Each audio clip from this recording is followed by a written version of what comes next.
오늘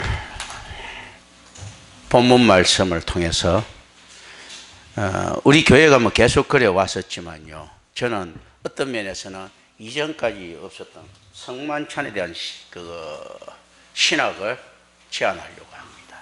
그리고 선포하려고 합니다. 이 단락은 우리 주님의 교회의 중심이 되는 성례전을 제공해 줍니다. 여기서 기록된 사건은요, 예수님의 죽음을 얘기합니다. 그리고 그 사건에 대한 해석을 제공합니다. 그리고 인간의 근본 욕구이자 생존 방식인 먹고 마시는 것을 나눔으로써 구속적인 죽음이 상징됩니다. 이걸 가지고 많이 다투었어요. 저빙글리 같은 사람은 기념설이다, 루터는 공제설이다. 실제 가톨릭은 화채설을 이야기하죠. 실제로 성찬식에 참여했을 때 이것은 진짜 주님의 피와 살이 된다. 공제설도 그와 유사합니다. 실질적으로 그렇게 믿음으로 참여하는 자에게 된다라고 이야기했을 때, 기념설은 그게 아니다, 기념이다라고 이야기를 합니다. 그래서 루터하고 막 굉장히 많이 이제 다투는데요, 그 켈빈이 이걸 갖다가 쭉 살펴본 결과 영적 임재설을 갖다가 제공합니다. 어떤가 하면, 하나님 우편에 계시는 예수 그리스도께서 여기서 직접 임재하는 것이 아니고 영적으로 우리가 성만찬을 할 때 임재한다라고 이야기를 합니다. 그런데 저는 여기에서 전부 다 사실은 굉장히 큰 불만과 모순을 발견합니다. 이게 이 모든 것들이 기념도 되어야 되겠고, 실질적으로 그리스도의 몸과 피가 실질적으로 임하는 모습들도 돼야 되겠는데, 영적 임재설이라고 하는 것은 실제 예수님께서 여기서 임하지 않고 영적으로 임한다는 이 개념을 어떻게 봐야 될 것인가라는 데 대해서는 미흡함을 제가 느낀 것은 사실이고요. 켈빈도 신학으로부터 성경을 들어가다 보니까 어쩔 수 없이 한계를 느낄 수밖에 없었을 것이다. 그 중에서 이제 가장 나아 보이는 것이 영적 임재설을 우리들이 이제 채택하고 있는 거죠. 그러나 저는 여기서 이제 신학 이상의 것, 성경의 전인적인 관계성을 제안하려고 합니다. 나눔과 섬김을 통한 사랑의 회복설.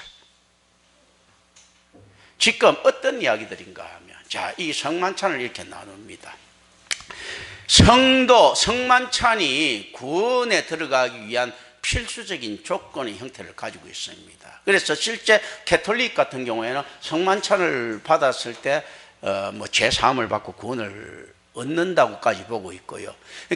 우리 개신교 쪽에서도 이 성만찬에 참여함으로써 성도의 자격을 가지는 것으로 이야기를 합니다. 자, 그렇다면 이 의미를 갖다가 가지고 왔을 때 실질적으로 성도는 어떻게 탄생하는가 했을 때요, 성도는 또 다른 성도의 희생으로 그리고 나눔과 섬김으로 존재한다라는 개념을 우리는 가져갈 필요가 있을 것이다. 예수 그리스도께서 이 살과 피를 나눴다는 것은 자기의 모든 것을, 자기 생명을 주었다는 것인데요, 이 성만찬의 원래 의미를 영적 임재설보다도 더 높게 가져갈 필요가 있지 않겠는가? 어떻는가 하면요, 나눔과 섬김이 돼 나눔과 섬김이 되지 않는 나눔과 섬김. 어떻는가 하면요, 자기의 목숨을 내 이웃에게 주는 그 이타성을 요구하고 있는 것이 아닌가. 우리가 그리스도의 제자로서 예수 그리스도를 본받아야 된다면요, 내 이웃에게, 성도가 될 내 이웃에게 무엇을 주어야 되는가 했을 때요, 그 피와 살을 나눠줘야 된다는 거죠. 우리 주님의 피와 살을 먹은 그 피와 살, 우리가 나중에 그리스도와 연합된 자로 서 있는다고 하면요, 우리의 살과 피를 나눠주는데 어떻게 나눠주는가 했을 때요, 예수 그리스도의 피와 살처럼 죄 없는 자, 그러니까 성도된 자들이 나눌 수 있는 사랑의 실천이라는 의미가 훨씬 더 클 것이다. 이것은 무엇인가 하면요, 내 이웃을 위해서 내 목숨을 바쳐라, 실천해라. 어떤 이웃요? 아직 성도가 되지 않은 내 원수지요.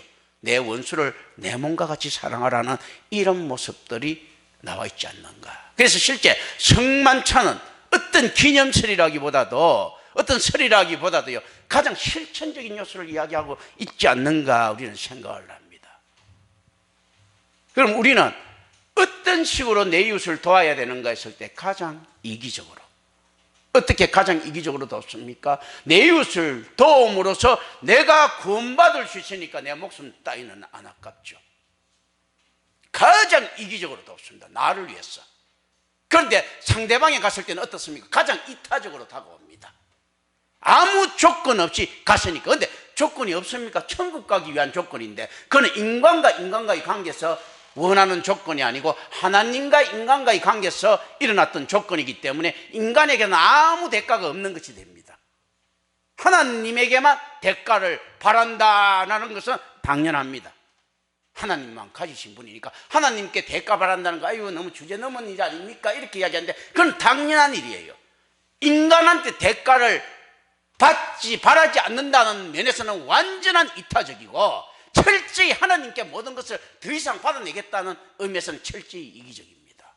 그래서 실제 내 이웃을 어떻게 사랑하는가 했을 때요, 내 이웃을 내 몸과 같이 사랑하라 했을 때 어떤 해석이 가능합니까? 내 몸과 같이 이기적으로 내 몸을 사랑하는 것 같은 이기적인 힘을 가지고 내 이웃을 사랑하는 겁니다. 이때 이 이기심은 이타성으로 변합니다.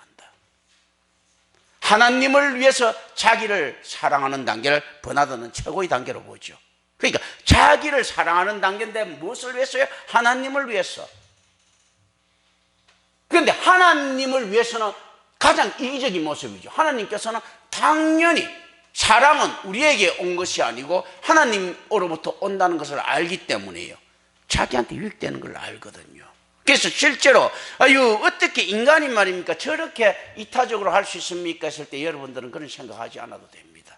이기적으로, 가장 이기적으로 자기 자신을 생각해 보십시오. 그럼 가장 이타적으로 내 이웃을 사랑할 수 있다. 무엇이 전제됐을 때요? 믿음. 하나님을 여러분들은 믿습니까? 확실히 믿는다면 내 이웃 사랑이 있지 않습니까? 과연 자기 이기심의 발로겠습니까? 이타심의 발로겠습니까? 자기애잖아. 자기 이기심이잖아요. 어려울 게 없는 거예요. 이타적인 것은 어려울 수 있는데 이기적인 거야. 진짜 하나님을 믿느냐 안 믿느냐, 여기서 정부가 나는 겁니다. 그래서 오직 믿음만이 구원을 이끄는데, 진짜 하나님을 믿는다면 내 이웃 사랑하는 게 어떻게 이타적이 될 수 있습니까? 하나님을 믿는 게 선행되어 있는데, 이미 답이 나와 있는데 거기 투자를 하는 건데, 그러니까 가장 쉽게 가장 이기적으로 살아. 그러면 어떻습니까? 가장 이타적인 생활이 나올 수밖에 없다. 왜냐하면 그게 하나님께서 좋아하시니까. 믿음이 없는 자는 이타성이 나올 수가 없겠죠. 하나님을 믿지 못하니까 자기만 손해볼 것 같거든요.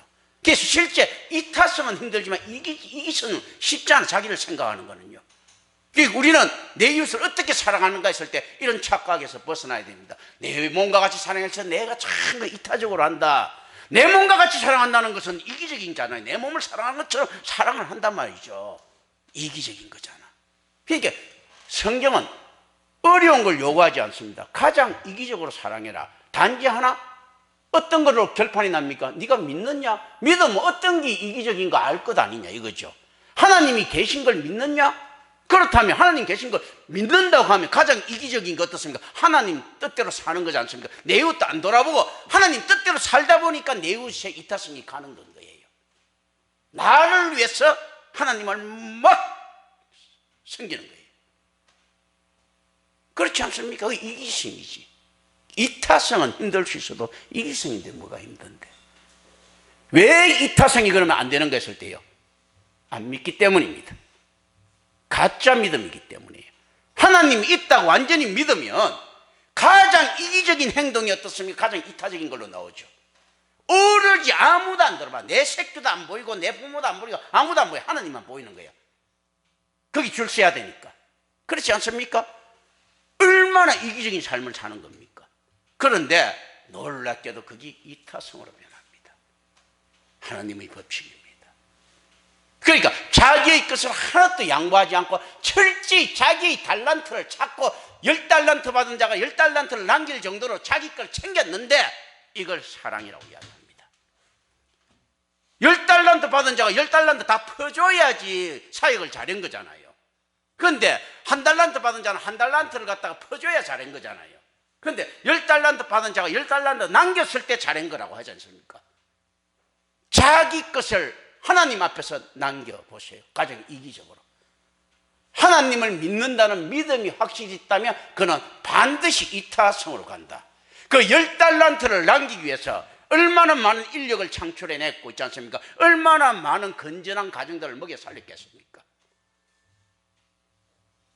그게 어떤 것 때문에요? 10달란트를 갖고 이놈들 먹여 살려고 한 게 아니고 주인한테 잘 보이려고 버는 가운데 어떻습니까? 사회에 일자리가 창출됐겠죠. 그런 의미들입니다. 10달란트 가지고 10달란트 벌려고 건전하게 노력을 냈으면 얼마나 사회에 건전한 효과를 끼쳤겠는가 하는 거죠. 국가에도 세금을 냈을 거고 많은 인력들을 창출했을 거고.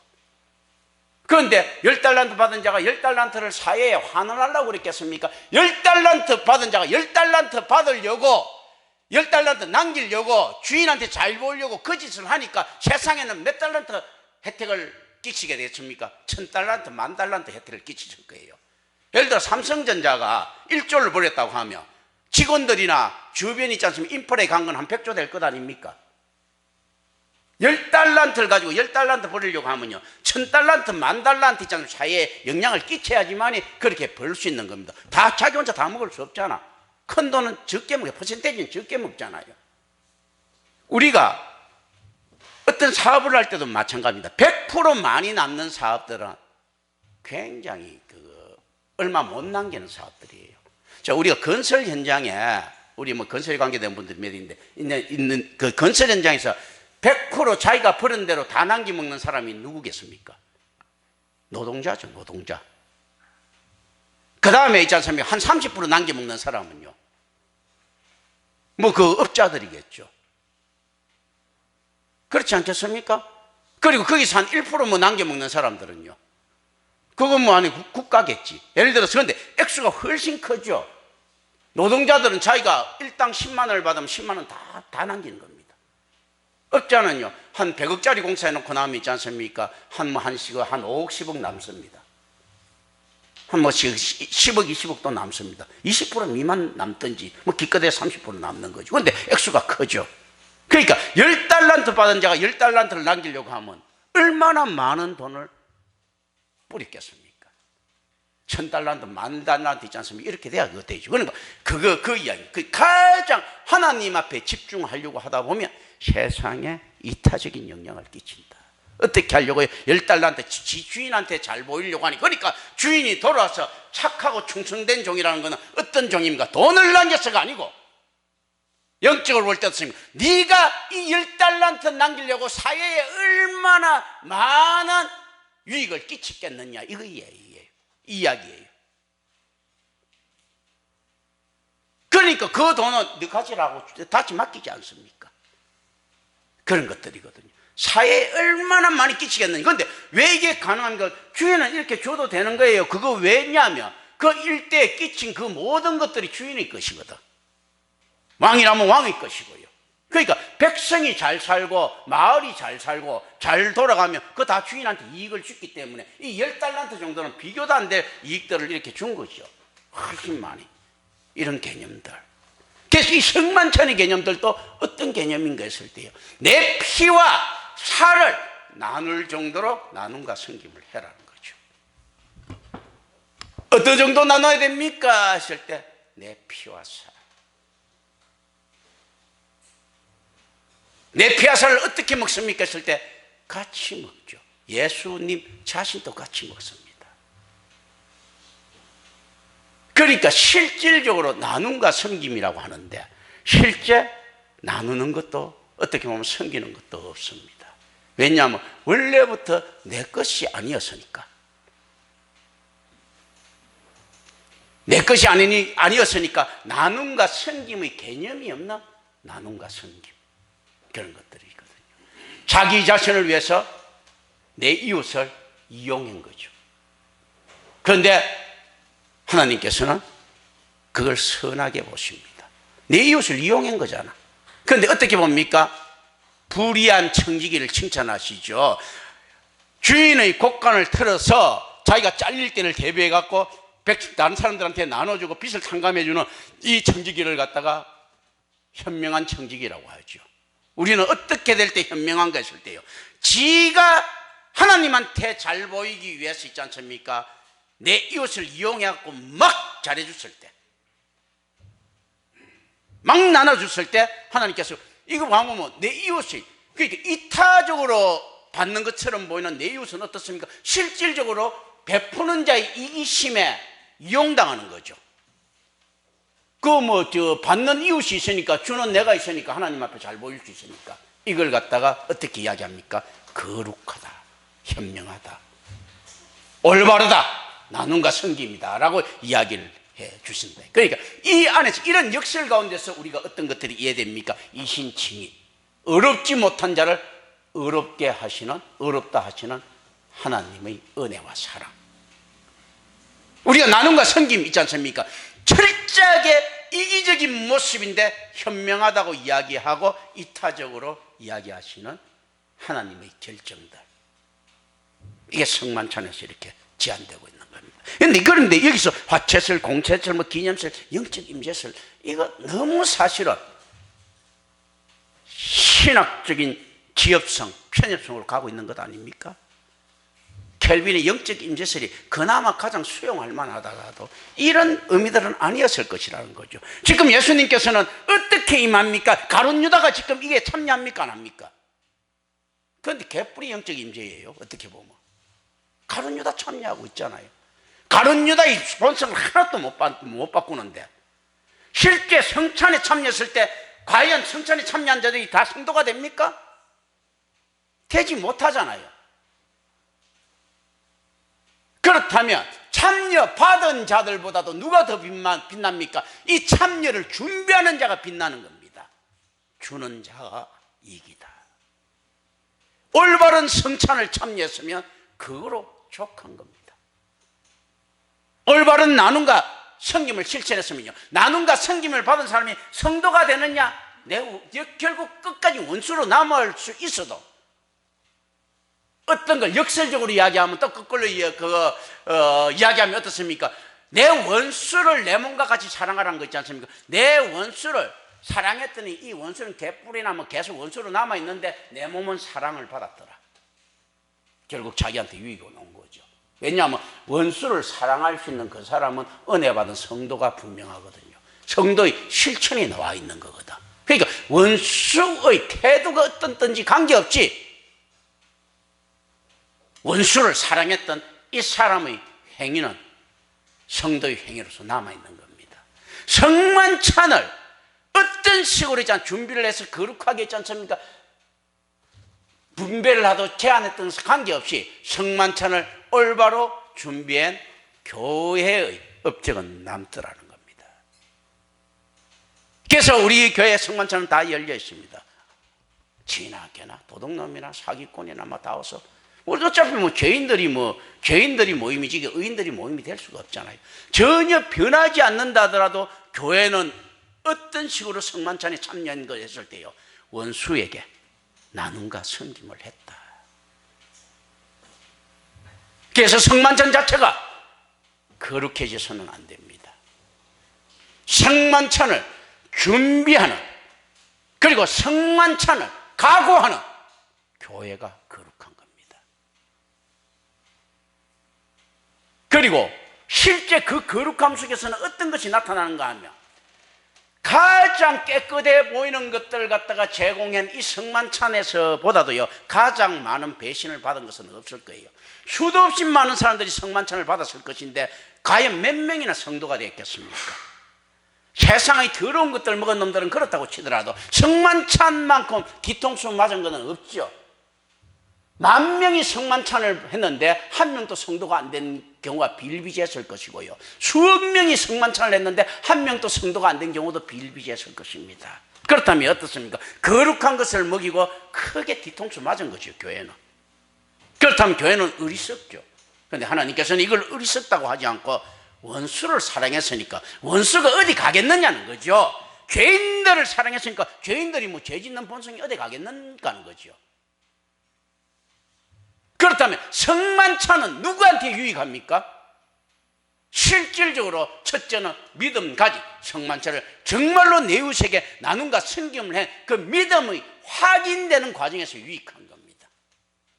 그럼 성만찬을 받고 성도가 된 자가 있다면요, 그거는 이미 성만찬을 받고 성도가 된 자가 아니고 이미 하나님 앞에서 성도된 자가 성만찬을 통해서 자기도 대접하게 되더라는 거죠. 나눔과 섬김요. 그렇기 때문에 성만찬은 어떤 면에서 보면요, 어떤 성도라도 성만찬에 자기가 있지 않습니까? 성만찬 나눔과 섬김을 받은 적이 없고 자기가 나눔과 섬김을 했던 경우에, 아니 나 처음 교회 나왔는데 성도가 돼버렸어. 근데 성만찬 받아갖고 성도 됐다, 이게 아니고 처음 교회 나왔다 하더라도 어떤 이야기들입니까? 하나님 앞에서는 택자들이기 때문에 야가 처음에 성만찬을 참여해갖고 나눔과 섬김을 받은 것이 아니고 지가 나누고 섬기는데 동참했던 자인 거예요. 그렇기 때문에 언제나 성만찬은 누구한테 베풀어지는가 했을 때 어떤 면에서 보면 역설적이게도 구원 못 받을 놈들한테입니다.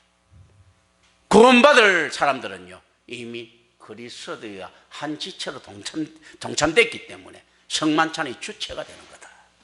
그래서 우리는 언제나 세상의 배척 속에서 거룩한 것들을 갖다가 실행한다. 참 슬픈 일이죠. 어떻게 보면 참 억울한 일이죠. 이런 개념다.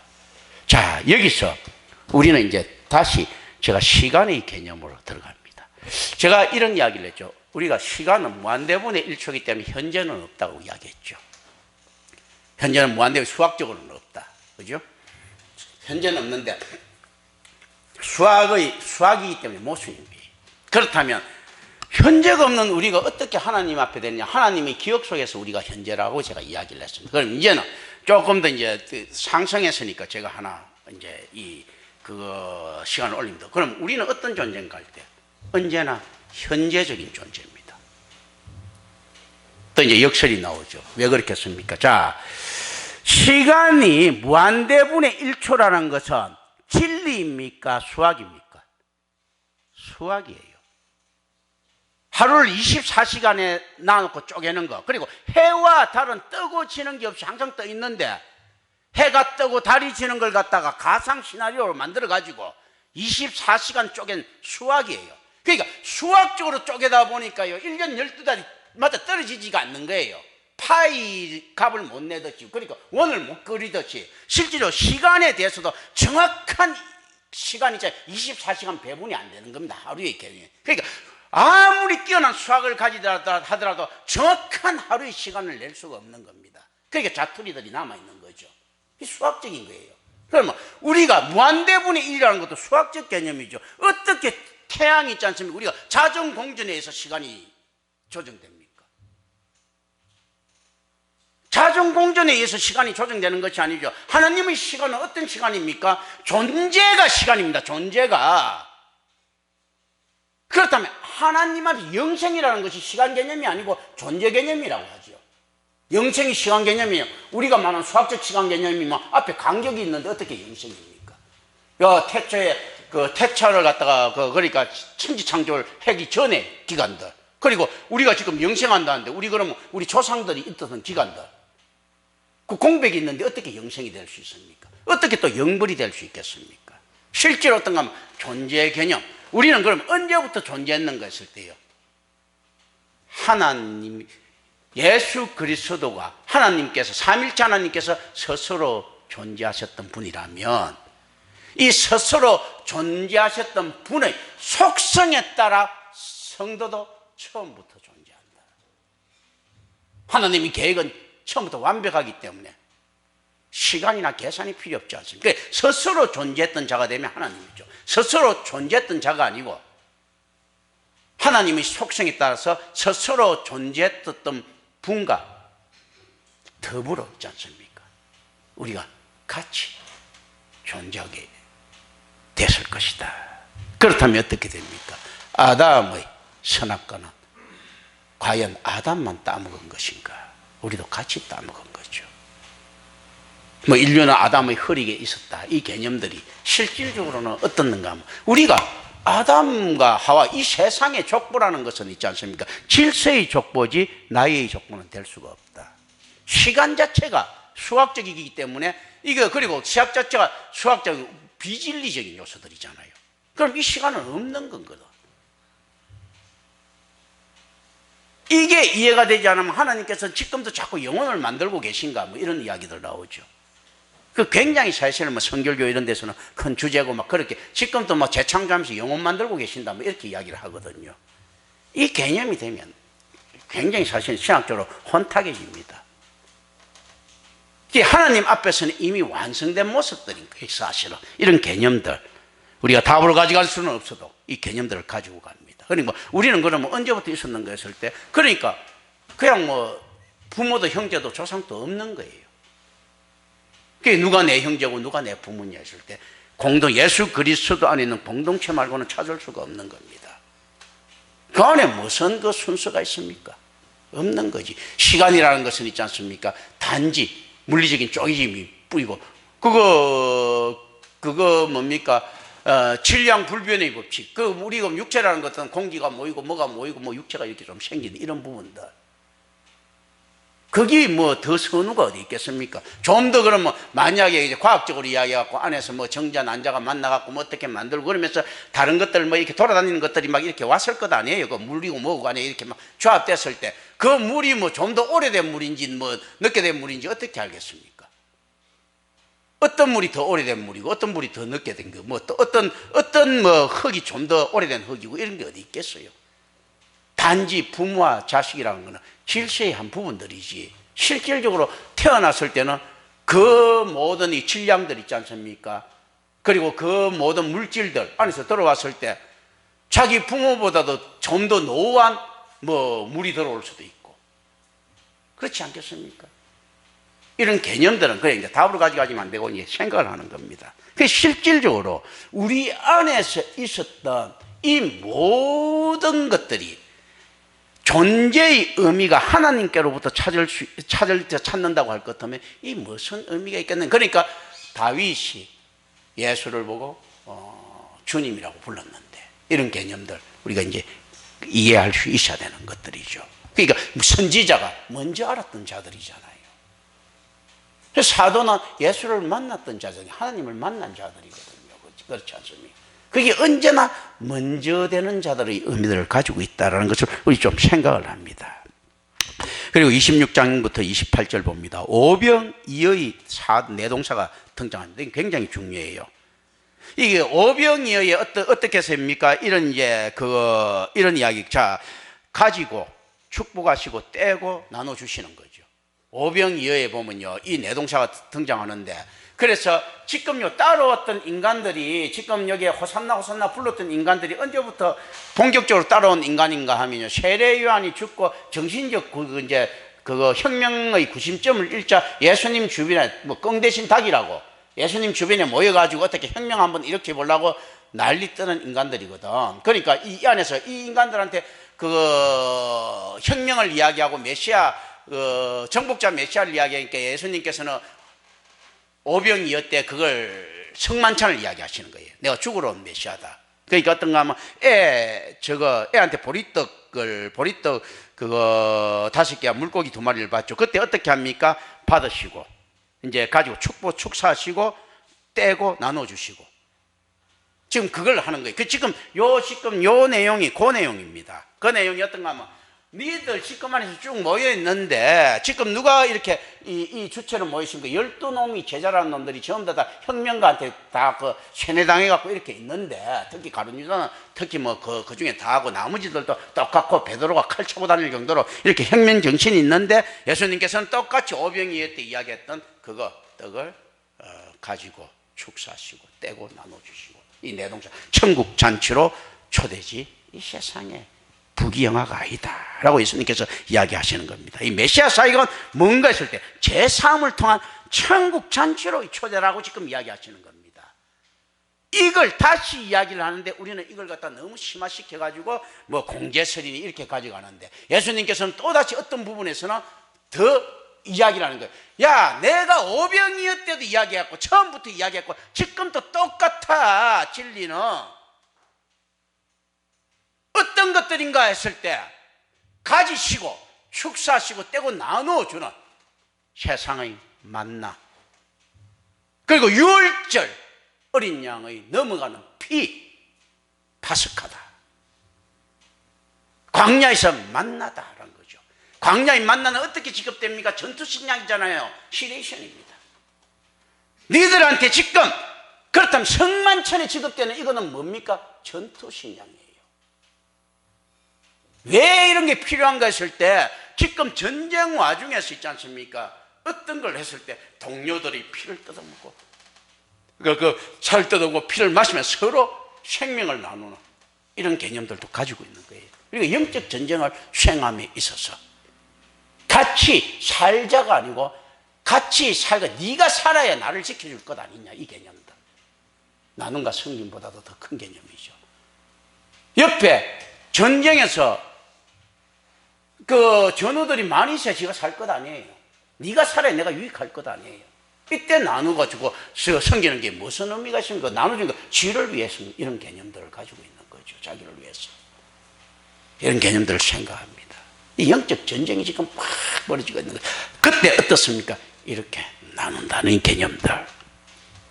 유월절 어린 양의 개념들.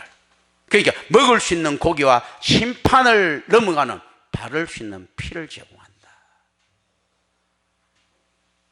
자, 심판을 넘어가고 고기는 먹고 우리가 움직일 수 있으면서 탈출할 수 있고 출애굽할 수 있지 않습니까? 피는요, 발라가지고 있지 않습니까? 상대방을 막음으로써 어떻게 하면 피로 사수하는 거죠.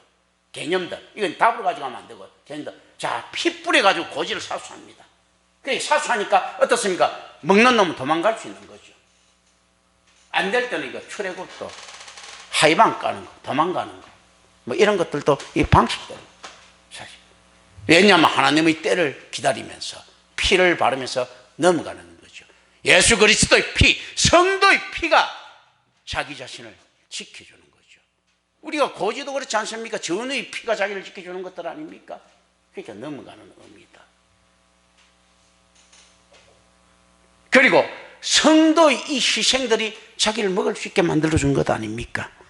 그러니까 실제로 먹을 수 있는 고기와 바를 수 있는 피를 유월절 어린 양은 충분히 제공을 합니다. 그래서 영단번의 모습들을 가지고 있죠. 죄인들을 위한 참된 만찬은 어떻게 일어나는가 했을 때예요. 죄인들을 위한 참된 만찬이죠. 죄 없고 거룩한 자의 희생의 제공으로 완성된다. 이 역설이 존재합니다. 교회 안에서 그렇기 때문에 역설의 실천이 존재해야 됩니다. 어떤 실천을 존재해야 됩니까? 거룩한 성도의 무리가 양아치 같은 떨거지 같은 놈들을 위해 갖고 죽어야 된다는 겁니다.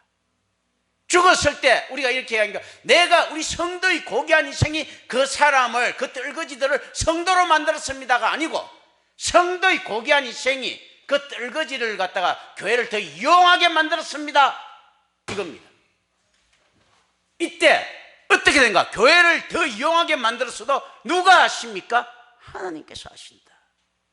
그래서 성도의 희생을 가지고 우리가 희생을 했더니 교인들이 변화해서 할렐루야 이게 아니고 희생을 했더니 이용만 잔뜩하고 변화되지 않더라. 이 안에서 그러니까 철로역정 필그림이지, 철로역정이 약간 필그림하죠. 순례자의 길들인 거예요.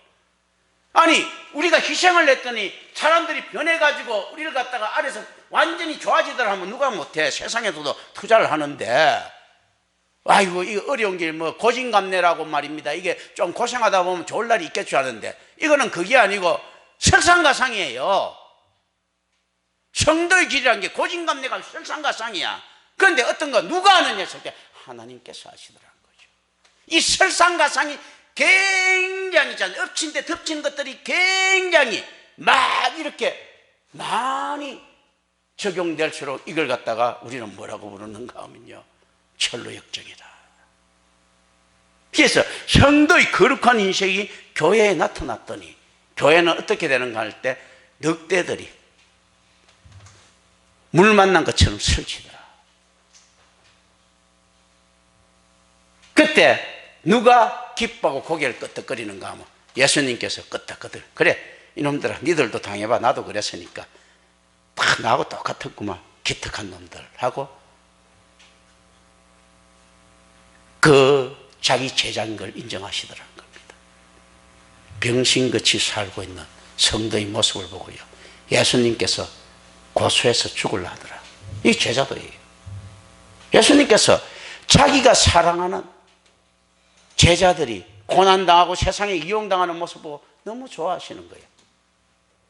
무슨 그거 뭐 세디스도 아니고 그 이야기예요. 성경 이야기가. 하나님께서 자기가 택한 종들이 세상에 버림받을 때 더 좋아하시더란 거예요. 더 기특해 하시더란 거예요. 왜냐하면 이렇게 돼야지만 하나님이 권능을 철저하게 나타나거든요. 세상이 다 이용하는 것 같이 보이는 그 바보 같은 성도들이 영광된 자리에 올라가는 것. 니들이 막 이렇게 되나? 봐라. 얼마나 이들이 높아지는가 봐라. 세상에 가장 현명하게 살았던 같은 이 자들이 영벌로 떨어지는 것. 결국 무슨 이야기입니까? 삼일째 하나님의 잘난 척이죠. 세상에서 잘난 놈을 하나님께서 잘 대우한다면 뭔가 있어 보이는데, 세상에서 보면 이용당하고 바보 같은 인생들을 하나님께서 귀히 여기시더라. 그런데 그 바보 같은 인생이 바보라서 바보 같은 인생을 사는 것인가 했을 때 그게 아니고 믿음이라고 하는, 순종이라고 하는 하나님의 권능에, 하나님의 은혜에 사로잡혀서 그렇게 살았더라. 그렇기 때문에 천국 간 우리들은 어떤 자들인가 할 때 바보 같은 놈들이 하나님의 인정을 받아서 간 자가 아니고 가장 현명한 자들이 세상에서 가장 낮춰서 살았는 자, 가장 똑똑한 자들이요, 가장 신앙 있는 자들이요, 가장 바보처럼 사는 거예요. 가장 힘센 자들이 가장 힘없이 살았고 가장 현명한 자들이요 가장 바보처럼 사는 거예요. 왜? 하나님이 권능이 우선이니까. 자기 명예보다도. 이런 개념들. 그렇기 때문에 우리에게는 성만찬의 희생이나 실천밖에 내놓을 게 없더라는 거죠. 맨 마지막에 우리가 세상의 나그네 인생에 가질 게 없으니까 내놓을 게 뭐 있습니까? 몸뚱아리밖에 더 있습니까? 나그네 인생이라면. 그러니까 내가 가진 것을 다 바칩니다. 이런 의미에서 의미론적으로 가보이 두렛돈이죠. 가보이 두렛돈이야 그 다음날 되면 또다시 생기는 돈이지만 어쨌든 지가 가진 전체라고 했을 때 우리는 무엇을 이야기를 합니까? 우리는 우리가 가진 전체를 가보이 뒷대를 두렛돈보다 한 발가락 더 나갑니다. 우리 하나님께 바칠 게 있습니다. 육체를. 그래서 실제 몰락이라든지 이런 있지 않습니까? 사람의 그 생명을 받는 막 이렇게 죽이는 이런 신들의 개념들이요, 실질적으로 보면 굉장히 성경적인 개념하고 닿아 있는 부분들이 있습니다. 인신공양들 하는 거 이런 거요. 근데 이게 잘못 해석된 거죠. 우리는 어떻게 바치는 거 했을 때 그리스도 앞에서 삼일체 하나님 앞에서 온갖 몸 다 바쳐야 되는 거거든요. 근데 어떻게 바쳐야 되는 게 전인적으로 바쳐야 되는데 나머지 인신공양은 어떻게 바칩니까? 수학적으로 바치는 거예요. 시간을 수학적으로 계산하는, 우리는 전인적으로 관계적으로 시간을 해석하는데 존재 실존적으로 해석을 하는데 세상은 어떻습니까? 수학적으로 해석하는 겁니다. 재단을 어떻게 샀습니까? 우리는 전인적으로 사는데 그들은 어떻게 샀습니까? 수학적으로 샀는 거예요. 과학적으로. 그래서 실제로 더러운 미신의 모습들에서는 가장 깊은 과학이 들어가 있는 겁니다. 그 확률이 들어가 있는 거죠. 이때 말입니다. 애 하나 그거 뭐 물에 던졌더니 맨날 나오는 뭐 예를 들어 괴물이 안 나와요. 이거 수학이잖아, 수학. 수학적으로 이렇게 전인적으로 바치는 건 어떻습니까? 하나님이 뜻이라면 우리가 그 괴물한테 다 죽겠습니다, 이거겠죠. 이게 수학하고 이거 전혀 다른 전인적인 개념들로 이렇게 들어갑니다. 이때 피라는 것은 새 언약입니다. 새 생명입니다. 왜냐하면 피를 죽었으니까 새 생명이고 다시 언약을 새 언약이죠. 그러나 피가 생명을 상징하기 때문에 언제나 새 언약이고 새 생명이었다. 그 새 은사인 거예요. 또 새 은사, 또 속죄를 위한 희생이 됩니다. 또 희생의 속죄가 됩니다. 우리 주 예수 그리스도의 영단번이 됩니다. 그래서 실제 우리 주님께서 자기 몸을 제단에 바침으로써 완전한 제사를 이루었지만 우리가 제자인 우리들도 어떻습니까? 우리 주님께 연합된 자로서 영단번에 참여합니다. 합니다. 어떻게 참여합니까? 지금이라도 내 이웃을 위해 가지고 피살 내놓으면 됩니다. 그래서 몰라가 재단처럼 자기 자신 안에 해갖고 인신공양하라는 이야기가 아니고 내 이웃을 위해 갖고 나눔과 섬김이라고 하는 영단번을 실천하라는 이야기입니다. 그리고 29절부터 30절 봅니다. 종말론적 승리의 확실성이 드러납니다. 성도는 하나님의 은혜로 말미암아 거짓된 세상에 더 이상 취하지 않는다. 자, 이게 포도나무에 난 것이 인대부터 마치지 않는다는 것은 어떤 이야기들입니까? 위로를 세상에서 얻지 않겠다는 거죠. 이 땅에 나온 걸 이 땅의 소산으로 얻지 않고 새 하늘과 새 땅의 소산으로서 마시겠다는 거죠. 어떤 내 아버지의 날에서 새 것으로 너희가 함께 마시는 날까지 지금 이 거짓된 것을 마시지 않겠다는 겁니다. 오늘날 여기 있는 만몬에 빠져서 이 안에 명예를 마십니까? 자기 취미를 마십니까? 자기 권력을 마십니까? 이거 안 하겠다. 이 가짜라는 거예요. 어디서 마시겠다고요? 새하늘과 새 땅이 난 것. 예수님께서 지금 이런 거 대단한 각오를 이야기하는 것이 아니고 이제는 예수님께서 아유 홀가분해졌다는 이야기죠. 성도의 모습들이요. 아유 이 땅보다 천국의 소망이 있습니다. 이렇게 이야기했을 때 전부 다 립서비스들은 많지. 그 말을 정말로 할 수 있을 것 같으면 홀가분해졌다는 이야기입니다. 예수님께서 뭐 얄밉잖아요. 지금 예수님 하시는 게 이게 안에서 냉정하게 이렇게 딱 들어. 왜 얄밉는가 하면 예수님 이제 자기 말년병장인 거예요. 끝났어. 내일이면 이제 더블백 메고 제대하는 겁니다. 그러니까 내가 이제 군대 밥 안 먹어 하고 지금 가려고 하는 거잖아 지금. 그 실제로 성도들이 어떻습니까? 내가 아유 이제 그 천국의 풍성함 이 세상에 소망은 안 가집니다. 이 립서비스가 아니고 진짜 예수님처럼 있지 않습니까? 종말론적인 사고를 가지고 진짜로 이렇게 이야기할 것 같으면 진짜 이게서는 안 가진 거예요. 왜냐? 내가 이거 뭐 헛된 거 왜 가져? 새하늘과 새 땅에서 가져야지. 지금 예수님은 그런 거거든. 근데 우리는 다 거짓말을 하고 있지 않습니까? 아유 이제 뭐 예수님 한 분이면 충분합니다. 개뿔이나 하는 거 보면 그게 아니에요. 예수님께서는 지금 어떻습니까? 포도나무 소산 안 마신다. 나중에 내가 지금 뭐 해용을 먹으면 신포도주 또 마시잖아. 그런데 이게 실질적으로 이거는 무엇인가 하면 있지 않습니까? 이 안에 이제 내 취하는 걸로 끝났다. 얄밉죠. 지금 말년돼 갖고 지금 내일 이제 더블백 메고 제대 가는 거예요. 그 이제는 끝났다. 우리는 그럼 성도의 삶을 어떻게 살아야 되는가 할 때요. 십자가에 매달리기 바로 직전에 예수님처럼 세상을 포기하면 됩니다. 그게 성도들 삶이잖아. 이런 것들 이제 생각을 합니다. 이 많은 생각들을 해야 되는 거예요. 성도는 오직 새하늘과 새 땅의 소망에 취합니다. 그리고 실제를 만납니다. 그러니까 믿음, 소망, 사랑에 취하는 거예요. 믿음, 소망, 사랑이라는 것이 공통점이 묘한 게 있습니다. 실체가 없어요. 애매합니다. 추상적인 겁니다. 사랑도 추상적인 거죠. 믿음도 그 안에서 지금 이제 추상적인 거죠. 소망도 추상적인 거잖아요. 그런데 이 안에 지금은 취해야 되는 거예요. 그걸 보면 이상론자처럼 보일 정도로. 김경천 목사 어떻게 보면 또라이처럼도 보이고 이상주의처럼 보일 수 있겠죠. 왜냐하면 믿음, 소망, 사랑에 취해 있으니까. 그럼 현실적으로 보면 현실감이 전혀 없잖아. 이제 그런데 실질로 천국에 가서는 어떻습니까? 이 사랑이 구체화되고 사랑이 실존이 들어가는 겁니다. 우리 안에서 사랑 이론이 아니라는 거예요. 자, 우리 사랑 이론처럼 보입니까? 실제 하나님 나라에 가고 사랑을 하나님이 사랑이신데 만나버리면 사랑 자체가 실존인 거예요. 존재예요. 소망은 존재인 거예요. 소망 자체가 지금 실현됐으니까 존재인 거예요. 실존인 거예요. 믿음은요. 하나님은 안 봤을 때니까 이 흐림부터 봐버리니까 실존이잖아. 지금 믿는다는 거. 내가 지금 여기 있는 거 이게 물이라는 거 믿는다. 실존이잖아. 지금 현재는요. 실존이 아니죠.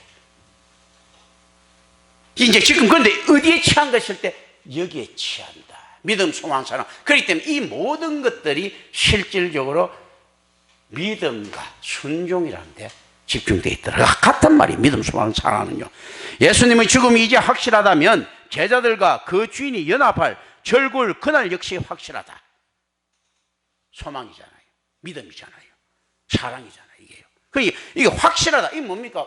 앞으로 있을 가상 시나리오들이죠. 그럼 이거 뭡니까? 안에서 가상적인 것 아닙니까? 했을 때 실제 실존이더라는 거죠. 왜냐하면요. 우리가 완전히 현재적 존재라면 수학적 시간을 벗어난다면 실존이잖아요. 우리가 지금 나중에 천국 가는 것이나 이전에 천국에 있었던 것이나 뭐가 다른데? 실존이잖아요. 이 실존이 확인된다면 어떻게 믿음을 안 가질 수가 있겠습니까? 이미 제자들은 예수님을 팔았습니다. 예수님과 제자들은 모두 그 사실을 알고 있습니다. 그리고 그 배경 속에서 제3의 선포가 드러납니다. 그러니까 이게 실제 다이나믹한 거죠. 이들이 예수님을 안 팔았으면 큰일 나죠. 당연히 팔아야 됩니다. 당연히 팔고 그래 하나님의 뜻이 실현되는데, 이들이 팔고 난 다음에 무엇이 드러납니까? 다 팔은 놈인데 하나님의 은혜가 죄보다 훨씬 큰 게요, 12놈이 다 팔았는데요, 한 놈만 구원 못 받는 형태를 가지고 있고 11놈은 구원 받는 형태를 가지고 있죠. 뭡니까? 은혜가 큽니까? 죄가 큽니까? 은혜가 크더라. 실질적으로 세상을 볼 때는요, 성도 숫자가 훨씬 적죠. 그런데 이 안에서 비유적으로 나타납니다. 11놈이나 구원받고 한 놈은 구원 못 받은 개념, 은혜가 훨씬 크지 않습니까? 그런데 실제 세상을 살아보면 그렇지 않습니다. 성도는 안 보이죠. 그런데 하나님께서 이야기합니다. 그 성도가 11명인 거예요. 그리고 이 세상 악한 놈들 가득 차 있죠. 요 놈이 한 놈인 거야. 왜 그러냐면 한 사람이 영혼이 천하보다도 귀하니까. 그러니까 교회는 어떻게 해야 됩니까? 임마누엘 교회가 내가 어떤 때는 막 그거 참 열받아 있는데도요, 한 사람의 영혼 때문에요. 이 한 사람 영혼이 12분의 11일이니까. 그러니까 이게 이제 그 훨씬 더 많은 거니까. 이거 내가 이제 이걸 하나님께서 귀히 여기시는 거니까 포기하지 않고 끝까지 갈 수밖에 없는 이 아이러니를 가지고 있습니다. 그래서 실제 임마누엘 교회 성도의 숫자가 어떻는가 했을 때요, 세상에 있는 불신자 숫자보다 많습니다. 임마누엘 교회에 있는 성도의 숫자가요 11명이고요 세상에 있는 불신자 숫자는 1명이에요. 그러니까 이게 얼마나 이거 뭐 귀한 거예요. 그러니까 그런데 이렇게 많이 모였는데 세상보다도 왜 이렇게 그러면 이게 어렵습니까? 돈 안 됩니까? 했을 때 나그네 인생길이라면서. 그러니까 이 성도들 이겼지 않습니까? 성도들 모이는 곳은 돈 안 되는 거야. 권력 안 되는 거야. 그렇지 않습니까?